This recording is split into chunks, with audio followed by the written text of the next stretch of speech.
नमस्कार छ यहाँ सबैलाई। म महेन्द्र गैरे स्वागत गर्न चाहन्छु मेरो युट्युब च्यानलमा।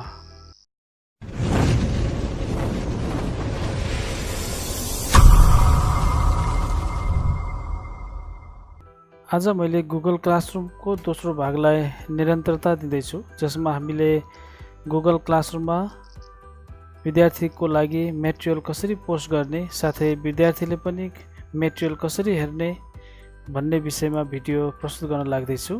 कृपया भिडियो अन्त्यसम्म हेरिदिनु होला र लाइक, शेयर र कमेन्ट गर्न नभुल्नु होला। र यस च्यानलका भिडियोहरू पहिलोचोटि हेर्दै हुनुहुन्छ भने कृपया सब्स्क्राइब गर्न नबिर्सनु होला। आउनुहोस् आजको भिडियो हामीले सुरु गरौँ। गुगल क्लासरुममा मेटेरियल पोस्ट गर्नुको लागि पनि हामी जीमेल आइडीसँग लगइन हुनुपर्छ। साथै हामीले विद्यार्थीलाई क्लासमा कसरी जोइन गर्ने र टिचरले कसरी क्लासलाई क्रिएट गर्ने भन्ने विषयमा हामीले भाग 1 मा डिस्कस गरिसक्यौँ। र आज हामीले मेटेरियलहरूलाई चाहिँ कसरी पोस्ट गर्ने भन्नेमा हामीले भिडियो हेर्दै सुरु गर्दैछौँ। आउनुहोस्, त्यसको लागि सबैभन्दा पहिला हामीले गुगल क्रोम नै हामीले खोल्नुपर्छ। मैले गुगल क्रोम खोल्छु। खोलिसकेपछि जसरी हामीले भाग 1 मा हामीले सिकेका थियौँ त्यसरी नै हामी यो भाग 2 मा पनि हामीले गुगल क्रोमलाई खोलेर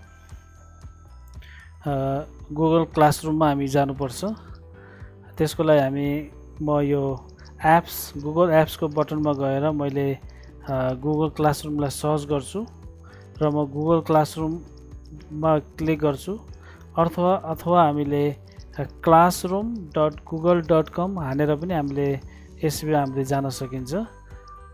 त्यसको मैले classroom.google.com मैले इनपुट गर्छु। मैले इनपुट गरिसकेपछि मैले अर्को एकाउन्टबाट इनपुट गर्न चाहे। हेर्नु होला र हामीले गएको भागमा हामीले एउटा क्लास क्रिएट गरेका थियौँ। मैले क्लास 5 सोसल लेखेको थिएँ। अहिले मैले नाम चेन्ज गरेर क्लास 10 कम्प्युटर लेखेको छु। र यसमा हामीले आज मेटेरियलहरूलाई चाहिँ हामीले टिचरले चाहिँ विद्यार्थीलाई मेटेरियल कसरी दिने, डिफ्रेन्ट भिडियोहरू हुनसक्छ, साथै डिफ्रेन्ट लेखेका ह्यान्ड रिटन डकुमेन्ट हुनसक्छ। यी सबैलाई कसरी दिने भन्दाखेरि हामी लगइन गरिसकेपछि हामी यहाँ जाउँ र मैले पहिला नै डिस्कस गरिसकेको छु। पहिलाको पार्टमा हामीले यो क्लास कोड चाहिँ हामीले विद्यार्थीलाई दिन्छौँ। यो दिएपछि उनीहरू आफ्नो यो क्लासभित्र इन हुन पाउँछ। त्यसपछि हामीले उनीहरूलाई चाहिँ हामीले डिफ्रेन्ट मेटेरियलहरू दिन सक्छौँ। यो हामीले भुल्नु भएन। र आजको क्लासमा हामीले विद्यार्थीलाई कसरी मेटेरियल दिने भन्दाखेरि आज हामी अस्तिको भागमा हामीले स्ट्रिमलाई डिस्कस गरेका थियौँ भने यो पार्टमा, र आज हामीले क्लासरुममा हामी हिँड्नुहुन्छौँ। क्लासरुममा हामी जब यसलाई क्लिक गर्छौँ, क्लासरुममा हामी गइसकेपछि यहाँ एउटा अप्सन आउँछ। हामीले देखिरहेका छौँ कि हामीले यो क्रिएट भन्ने अगाडि हामीले प्लस देखिरहेका छौँ, त्यसपछि क्रिएट देखिरहेका छौँ हैन। त्यसकारण यो क्रिएट भन्ने अप्सनमा हामीले यसलाई चाहिँ हामीले फोकस गरेर यहाँ क्लिक गरौँ। क्लिक गरिसकेपछि यहाँ डिफ्रेन्ट अप्सनहरू हामीले देख्छौँ। यसलाई हामीले भाग गरेर म तपाईहरुलाई भिडियोहरू प्रस्तुत गर्दैछु। असाइनमेन्टको भाग छ, इम्पोर्टेन्ट भाग छ, क्विज असाइनमेन्ट छ, साथै क्वेसन छ, त्यसपछि मेटेरियल छ। आजको भागमा हामीले मेटेरियलको बारेमा हामीले डिस्कस गर्छौँ भनिरहेको छु मैले। र मेटेरियलमा हामी जाँदाखेरि हामी डाइरेक्टली पहिलो त हामीले पोस्ट कसरी क्रिएट गर्ने, टपिक्स कसरी क्रिएट गर्ने भन्नेमा चाहिँ हामीले गरौँ। पहिला म टपिक्स कसरी क्रिएट गर्ने, जस्तै मैले एउटा टपिक्स क्रिएट गर्छु, कम्प्युटर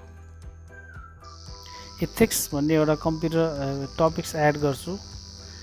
एड गरिसकेपछि हामीले यसलाई चाहिँ कम्प्युटर इथिक्स भन्ने एउटा पोस्ट आउँछ। यसभित्र हामीले के पोस्ट गर्ने भन्दाखेरि अब म मेटेरियलमा जान्छु। मेटेरियलमा गएपछि हाम्रो टाइटल के हो,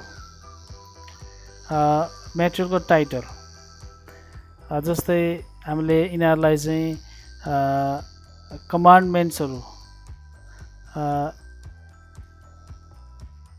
टाइटलमा चाहिँ read the content very carefully भनेर हामीले एउटा कन्टेन्ट दियौँ। अब यसपछि डिस्क्रिप्सनमा हामीले लेख्न पनि पाइयो यो के हो, के कन्टेन्ट छ, यसको बारेमा के छ, जस्तै अब के को बारेमा दिन लागेको भन्ने हामीले देख्न सक्छौँ। जस्तै हामीले यसमा चाहिँ computer ethics importance many others कुराहरू हामीले दिन सक्छौँ। यति गरिसकेपछि हामीले यहाँ यो दुईटा अप्सन देख्छौँ। यहाँ क्रिएट भन्ने अप्सनबाटै हामीले गर्न त सकिन्छ, तर मैले आज एड अप्सनलाई हामीले कसरी युज गर्ने हामी म सिकाउँछु। त्यसमा हामीले सबभन्दा पहिला त्यसमा क्लिक गरिसकेपछि हामी चारवटा अप्सन हामीले देख्न सक्छौँ। एउटा हामी गुगल ड्राइभ, मैले एउटा भिडियो मैले गुगल ड्राइभको बारेमा नै हामीले पढिसकेका हामीले भिडियो मैले प्रस्तुत गरिसकेको छु र योबाट नि तपाईँहरूले त्यो भिडियो हेर्नु होला। र लिङ्क कसरी भिडियो गुगल ड्राइभबाट फाइलहरू कसरी अपलोड गर्ने, लिङ्क कसरी दिने, फाइललाई कसरी दिने, युट्युब भिडियो यो सबै छ। म यो हामीले हेरौँ। सबभन्दा पहिला हामीले फाइल कसरी अपलोड गर्ने हामीले हेरौँ। फाइल अपलोड गर्नको लागि हामी यहाँ जाउँ।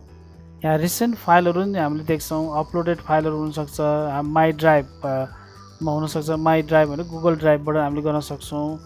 यो छ, मैले अपलोड गर्छु। म ब्राउजमा गएँ। ब्राउजमा गएपछि म डेस्कटपमा जान्छु। डेस्कटपमा गएपछि कुनै एउटा फाइललाई मैले सपोज साइबर एथिक्स भन्ने एउटा कन्टेन्ट छ यहाँ, मैले यसलाई चाहिँ ओपन गर्छु। ओपन गरिसकेपछि हामीले देख्छौँ एउटा कन्टेन्ट यहाँ आएर बस्यो। साथै यो मात्रै कन्टेन्ट विद्यार्थीले यति मात्रै मैले कन्टेन्ट दिन चाहेन, अझै पनि मैले थप्न चाहन्छु।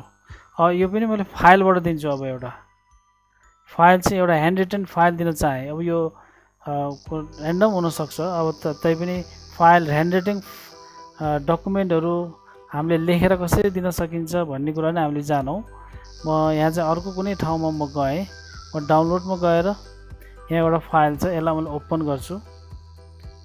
यो पनि यहाँ अपलोड हुँदैछ। यो पनि अर्को आयो। यसलाई अहिले स्टुडेन्टले कसरी हेर्छ त्यो पनि हामीले हेर्छौँ। सपोज म यहाँ भिडियो पनि दिन चाहेँ यिनीहरूलाई, युट्युबको भिडियो। जस्तै युट्युबको भिडियोमा चाहिँ मैले जस्तै इथिकल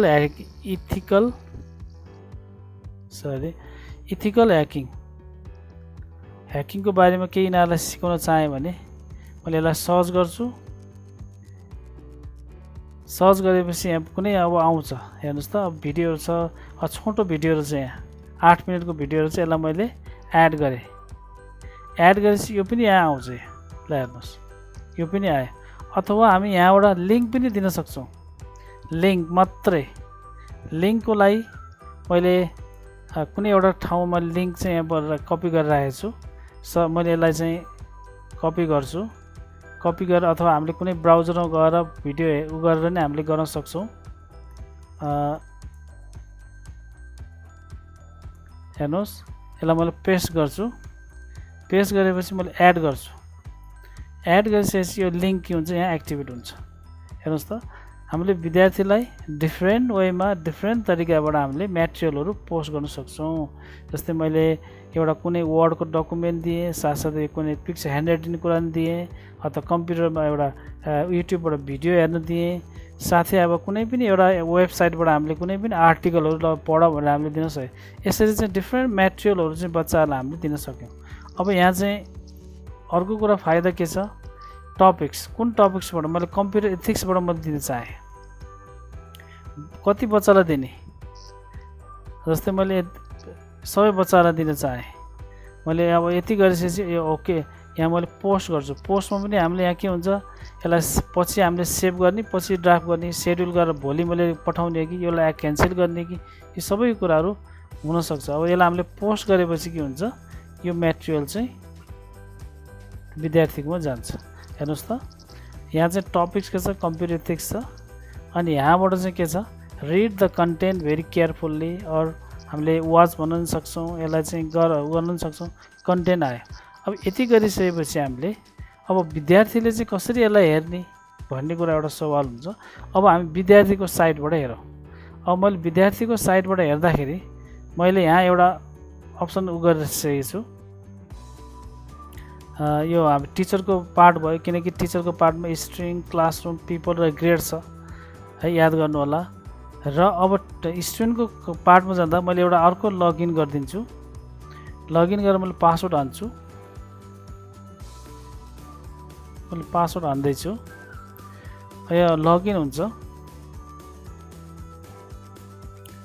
लगइन भइसकेपछि ऊ पनि क्लासरुमबाट छिर्छ हेर्नुहोस् अब यहाँ मैले क्लिक गरेपछि के हुन्छ अहिलेको क्लासमा ऊ छिर्यो हेर्नुहोस् अहिले भर्खरै मैले पोस्ट गरेको मेटेरियल जस्तै यहाँ चाहिँ कि new material read the content carefully भन्दा के छ भन्दा मैले यहाँ क्लिक गरिदिएछु किन अब अघि हामीले स्ट्रिममा अघि हामीले के एक्टिभिटिज यो पनि देखिन्छ मैले यहाँ क्लिक गरेँ त्यसपछि ल हेर्नुहोस् यहाँ चाहिँ सबै कुराहरू कम्प्युटर टेक्स्ट अब उसले चाहिँ यसमा के छ भनेर उसले हेर्न पायो हेर्नुहोस् यहाँ यस्तो लेखेको छ हैन त्यसपछि हामीले यसलाई चाहिँ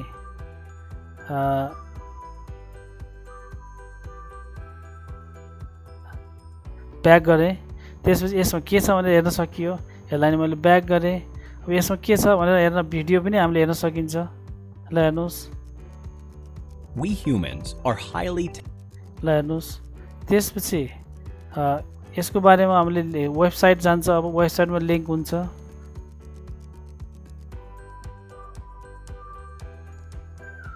ल हेर्नुहोस् यसरी चाहिँ के हुन्छ हामीले विद्यार्थीलाई सहिलेसम्म मेटेरियल दिन सकिन्छ साथसाथै मैले अर्को क्लास अर्को स्टुडेन्टलाई नि म लगइन गर्न चाहेँ भने म यसलाई एड गर्छु त्यसपछि अर्को स्टुडेन्टलाई चाहिँ मैले लगइन गर्छु एउटा मात्रै होइन मैले दुईटा गुगल क्लासरुम भनेर टाइप गर्नुहोस् .com भयो त्यसलाई इन्टर गर्नुहोस्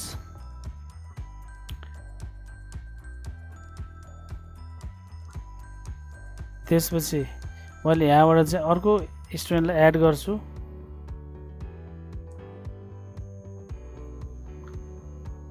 मैले इमेल हाल्छु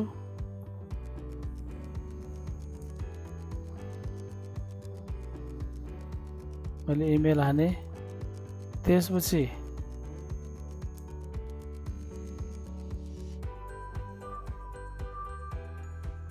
मैले एड्रेस हाने हेर्नुहोस् यो साइन इन हुँदैछ साइन इन भयो त्यसपछि मैले एरिया चुज गर्छु अघि हामीले दिएको क्लास ल हेर्नुहोस् उसकोमा पनि के आएको छ अघि दिएको पोस्ट चाहिँ आइसकेको छ ल हेर्नुहोस् उसले पनि यो कुरा के पढ्न हेर्न पाउने भयो यसरी चाहिँ के हुन्छ विद्यार्थीले पनि मेटेरियल हेर्न सकिन्छ टिचरले सहिलेसँग मेटेरियलहरू आफूले आफू रिसोर्सेस भएको कुराहरू आफूलाई प्रोभाइड गर्न सक्ने भयो यसरी चाहिँ एउटा टिचर र स्टुडेन्टले चाहिँ मेटेरियलको बिचमा आदान प्रदान हुनसक्छ है यसरी चाहिँ हामीले के गर्छौँ एउटा कुनै पनि स्टुडेन्टहरू र विद्यार्थीको टिचरको बिचमा एउटा गुड कोअर्डिनेसन हुनसक्छ कुनै पनि एउटा टिचरले चाहिँ मैले टिचर स्टुडेन्टलाई यो दिन पाइनँ यसरी सिकाउन पाइनँ भनेर हामीले केही पनि गर्न पर्दैन यहाँ चाहिँ हामीले सहिलेसम्म इन्टरनेटमा भएका कुनै पनि कन्टेन्टलाई सहिलेसम्म हामीले दिन सकिन्छ ल धन्यवाद छ केही कुराहरू तपाईँले बुझ्नुभयो होला र भिडियोलाई अन्त्यसम्म हेरिदिनु भएको लागि धन्यवाद र अझसम्म पनि भिडियोलाई सब्स्क्राइब गर्नुभएको छैन भने कृपया सब्स्क्राइब गरी बेल आइकनमा थिच्नु नभुल्नु होला धन्यवाद भिडियो अन्त्यसम्म हेर्नुभएको निम्ति